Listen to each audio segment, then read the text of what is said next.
Hello, sweet friends. Welcome back. We are talking about feelings, emotions today. We're talking about emotional mastery today.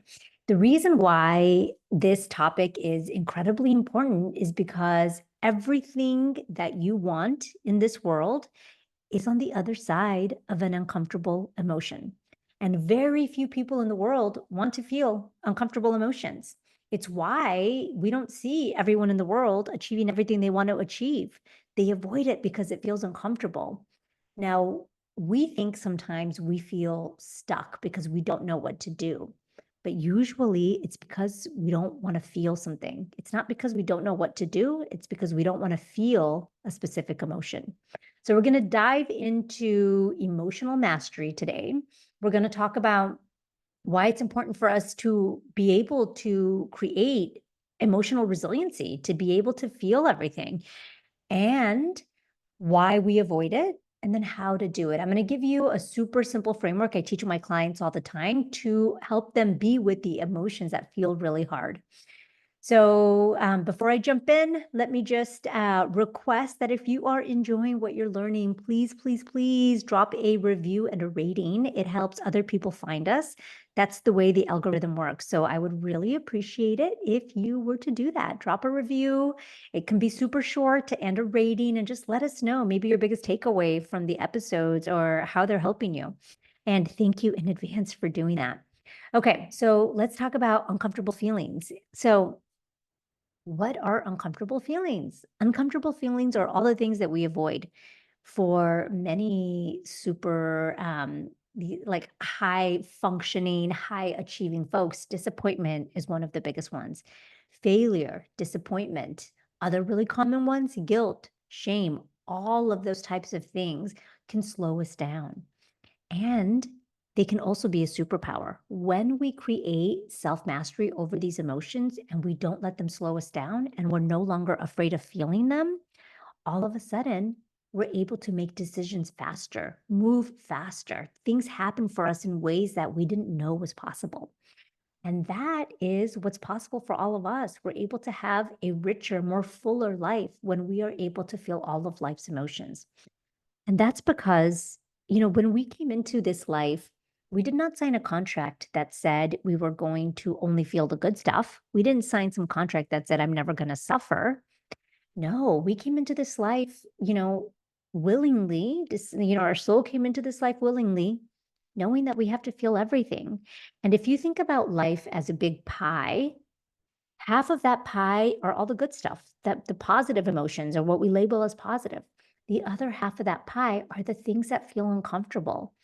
And the purpose of life is not to just feel the good stuff, is to feel all of it so that the pie of our life expands and we have a richer, more expansive life. When we can feel all of it, we don't just feel more bad, we feel more good as well. But when we are only trying to feel the good, it's not like we can get rid of the bad, we are just resisting it. And as Carl Jung says, what we resist persists. It doesn't just go away. We can't just avoid it. It's stuck. It creates stuck energy. So let's dive in and talk a little bit more about this today. So, why do feelings matter? Okay, so first of all, again, everything we want is on the other side of a feeling. And everything we avoid is usually because what we are actually avoiding is a feeling. That's actually the core of procrastination. I talk a lot about this in episode 8 when I talk about procrastination, because procrastination is never about avoiding a task, it's avoiding how that task makes us feel. Procrastination is a form of emotional avoidance. Again, the reason why we sometimes play small, it's a feeling. What are we avoiding? We're avoiding embarrassment, fear, guilt, rejection. Any of those things cause us to stay stuck in boxes. And again, disappointment, I think, is one of the biggest ones for high achievers. And I'll tell you, wow, when I first started this journey into entrepreneurship, I had set all these big goals. And just a quick view into my life before I started a business. I was a physician, I was a leader, I'd say I was pretty successful in the career that I had previously created. And it not like it was easy. I had to work hard to create that, but it was also pretty prescribed. I knew the steps I had to take. I knew what I needed to do to get into med school, to get into residency, to be a chief resident. I knew what jobs, what fellowships to apply for to continue to sort of climb whatever ladder I was climbing. And I did not know that entrepreneurship was very different, because in the world of entrepreneurship, there's no prescription. You go out there, you create what it is that's driving you, and there's nobody telling you what's right or wrong. So there's a lot of room for failure. And the only way to be successful as an entrepreneur is to learn how to fail and fail faster. The faster you fail, the quicker you get yourself back up again, the faster you will succeed. And that was really hard for me. In fact, I remember the very first year I had set this big audacious goal and I missed it, not even by a lot, but I didn't achieve the goal I had set. And I think I was off by maybe like, I don't know, a couple percentage points, maybe 5% or something. But it was so uncomfortable for me to fail. I had no idea how to fail. I was so disappointed. And I didn't even know that that's what I was feeling. All I knew is that I was feeling horrible. I didn't want to get out of bed. I wanted to like binge watch a bunch of a bunch of Netflix. And I wasn't even, I was like, this stinks. I don't want to do this anymore. This is so dumb. I'm just going to quit. Those were the thoughts going through my mind. And it was because I was so disappointed. And when I got on the other side of that and looked back, I was like, holy smokes, that's disappointment. And disappointment was so overwhelming for me because I avoided it for so much of my life by trying my hardest, by working so hard, by trying to be so successful that I avoided the feeling of disappointment. So that when I finally felt it at that level, it was overwhelming for me and it was paralyzing. I almost didn't get back up again. I almost didn't get back into the entrepreneurial game. And I remember what finally ended up happening. I finally was like, all right, Vanessa, this is it. This is your choice. You don't have to. You don't have to get back into the entrepreneurial game. You can quit. You have a great life over here. Go live that life. And I had the choice. And I was like, you know what? What the heck? I'm going to get back in. I'm getting back in the game and I'm going to keep going. And when I decided to do that, I decided that I needed to learn how to feel all of the uncomfortable emotions because I did not want to be paralyzed by discomfort again. And it wasn't perfect. Feeling hard emotions is never easy. And by the way, it's not easy for anybody. I have clients who are incredibly successful, incredibly high achievers. And when the difficult emotions come up, they think it's a problem. Like, oh man, I can't feel that. There's a problem with me. I just can't feel that. But it's a problem for everybody. Just so you know, nobody wants to feel hard emotions. Let's talk about the science of that for a second. Why is it that we avoid difficult emotions? It's because difficult emotions, plain and simple, are dangerous for the brain. They feel dangerous for the brain. And as we all know, our brains are wired to do two things, to keep us alive and to do that as effectively, as efficiently as possible. And from a evolutionary biology survival standpoint, any difficult emotion, any uncomfortable emotion feels like danger. And the job of our brain is to avoid danger. And so immediately the primitive part of our brain turns on, looks around and is like, holy smokes, danger, danger, move away from that. Don't feel that discomfort. That is too uncomfortable. Don't do that. But the primitive part of our brain does not know the difference between actual danger, being chased by a tiger, or giving a talk on a TED stage. It's the same thing to the primitive part of our brain. It's good at what it does, but it's like one of those things that has high sensitivity but low specificity. So it's like that's a nerd science joke for all the doctors out there. So what that means is it's really good at keeping us away from all danger, but it doesn't actually know what danger is life-threatening versus what danger we actually want to lean into. What is not life-threatening? What's a perceived threat? So when you think about being judged, when you think about failing, when you think about even having a difficult conversation, it lights up that danger part of the brain, the amygdala. But of course, discomfort is not life-threatening. Discomfort is not life-threatening. At least this type of discomfort is not. It's just for us, it's just data to learn what we need to learn, where we need to grow, and what we need to do differently.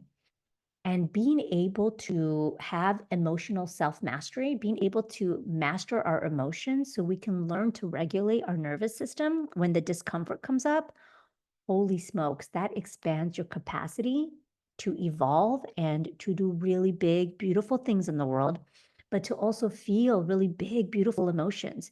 Your ability to feel, for example, grief is equally proportional to your ability to even love deeper. The deeper you can feel grief, the more you'll be able to love. The deeper that, the more you can feel disappointment, the more you'll be able to feel the other side of that emotion, pride, like how happy you are, how successful you are. And so all of these emotions, they're sort of a spectrum, and you want to be able to feel all ends of the spectrum. That's how you are able to reach the other side of the spectrum. So, what happens when we avoid emotions? Because for many of the people I work with, we have gotten really good at avoiding our emotions. We think that feelings don't matter. I was coaching someone who's an executive, and he's a man, and he's incredibly thoughtful and kind and has a ton of emotional intelligence. But just like many people out in the world, probably a lot of you listening, we have been programmed by society to believe that feelings don't matter, that emotions are silly, that we need to just be rational and thoughtful. And if you're a woman, what you're told when you show any emotion in leadership, don't be so emotional. And it's used to discredit us.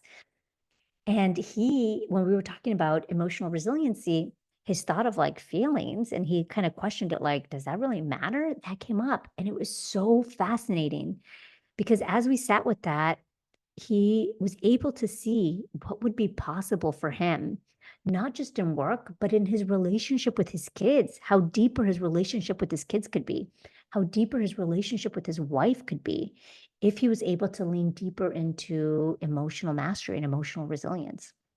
So, what happens when we avoid difficult emotions? Which, by the way, many of us do. Many of us avoid difficult emotions. Do they go away? Of course, they don't. Difficult emotions are just energy. We talk about energy. I think I talk about it in Energy Explained, episode 13. Emotions are just energy. It's a resonance that's happening in our body. And that emotion, if we don't process the emotion, if we don't feel the emotion, it just stays stuck. The energies just stay stuck in the body. The way it will show up when it stays stuck is usually somatic. You might have chronic back pain. You might have neck pain. You might start noticing that your jaw is tense. You might have skin like a rash flare up. You might notice that you're more reactive, emotionally reactive than you normally are.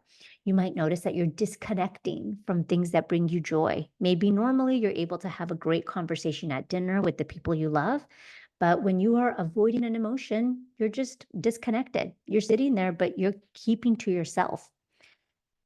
And we tell ourselves, oh, I'm just giving myself time to process, or I'm just whatever. But no, it's because we are avoiding what we need to feel. There's even research to show that when we do not process all of this type of feeling, all these emotions, what happens? Both in 2003 and in 2004, studies have shown that we have associated chronic diseases that flare up, inflammatory diseases, digestive issues, immune dysfunction. All of this just makes a lot of common sense to me, but if you need the data, there it is. So avoiding emotions kind of feels easier in the moment, but in the long run, it cost us energy. It cost us stuck energy, and it cost us our physical health. So what happens when we do feel the energy, though? What happens when we are able to process? When you become someone who can feel anything, you are able to do almost anything. When you allow yourself to feel any emotion, you are able to take almost any action because emotions drive us to take actions, and our actions create our results in the world. And sometimes we avoid actions because we don't think they'll work. We're afraid. But if you're able to feel that fear, if you're able to lean in and say, oh, I might be disappointed, but that's okay. I know how to feel disappointment. I can feel it. It moves. It's fine. You can do almost anything.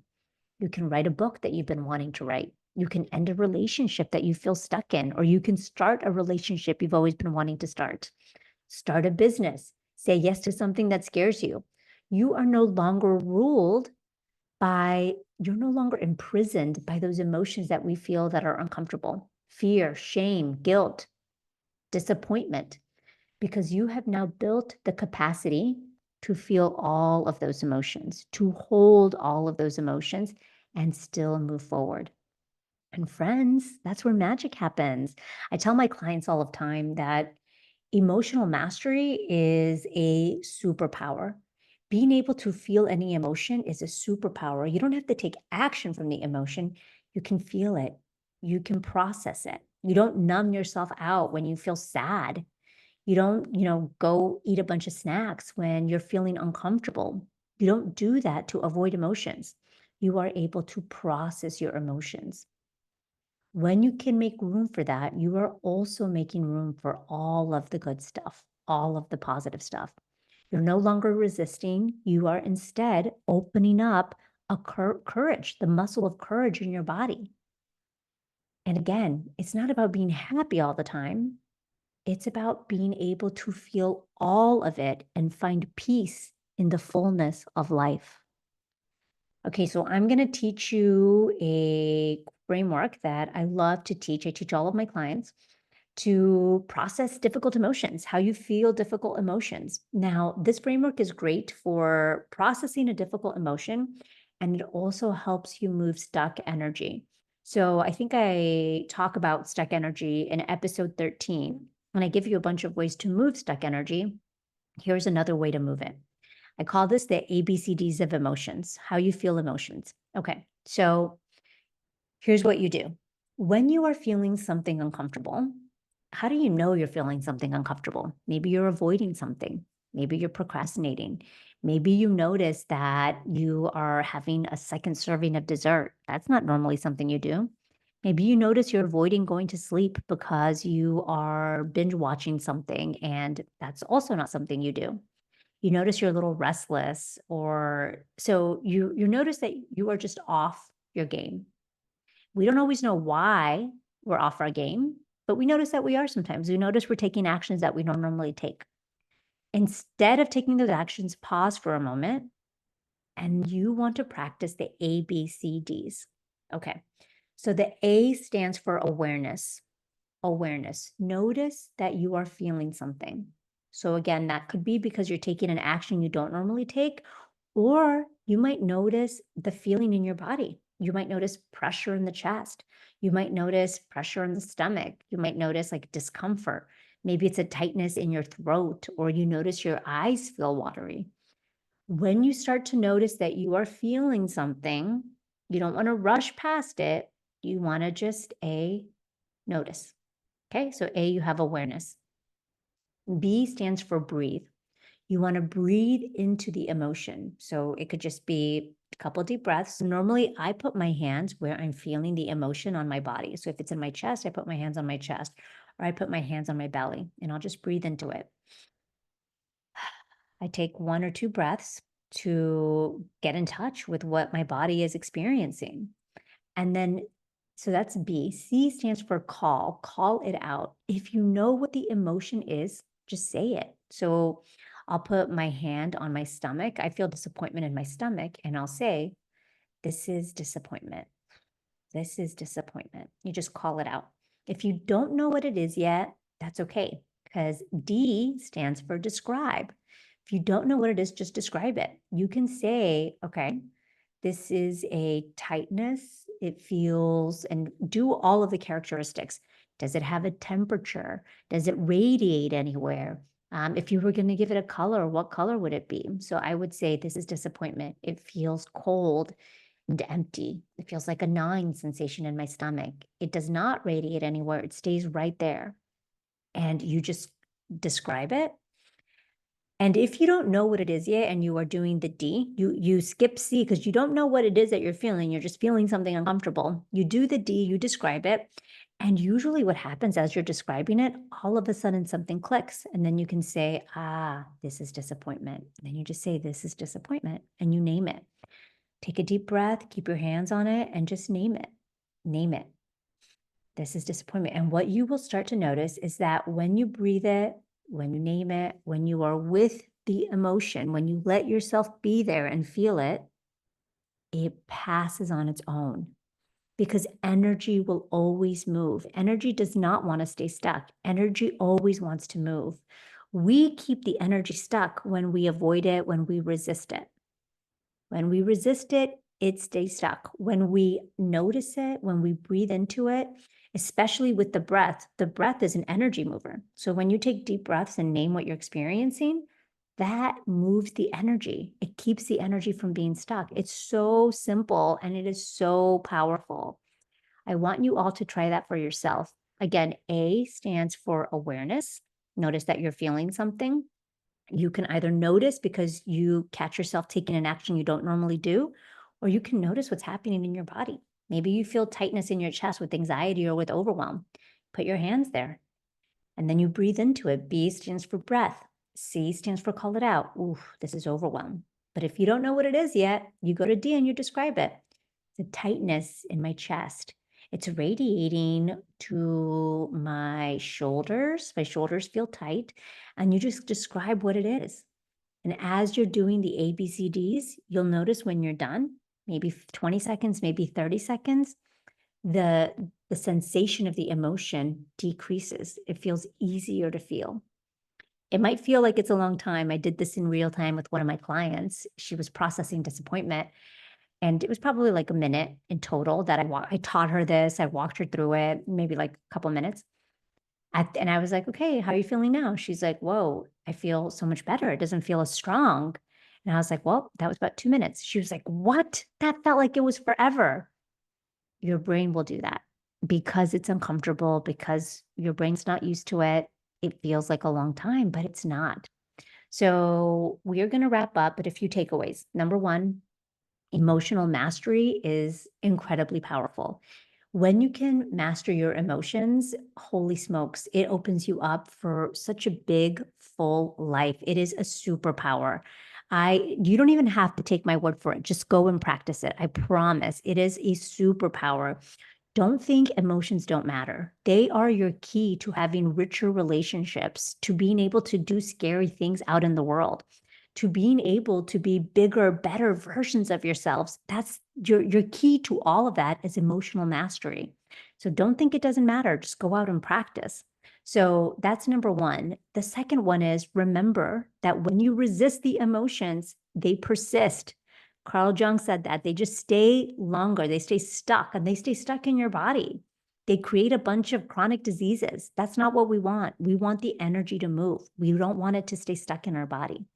And there's a super simple, easy framework, the ABCDs of emotions. Now you have it. I just taught it to you. So go practice, tell your friends. It will change your life. All right, sweet friends, it has been such a blessing to be here with all of you today. Let me know how this goes when you practice. You can reach out to me at Vanessa Calderon MD on Instagram. Please share this episode with anyone you think would benefit from it. Leave us a review if you found this helpful. Rate that podcast if you found it helpful, and I will see you all next week. All right, adios.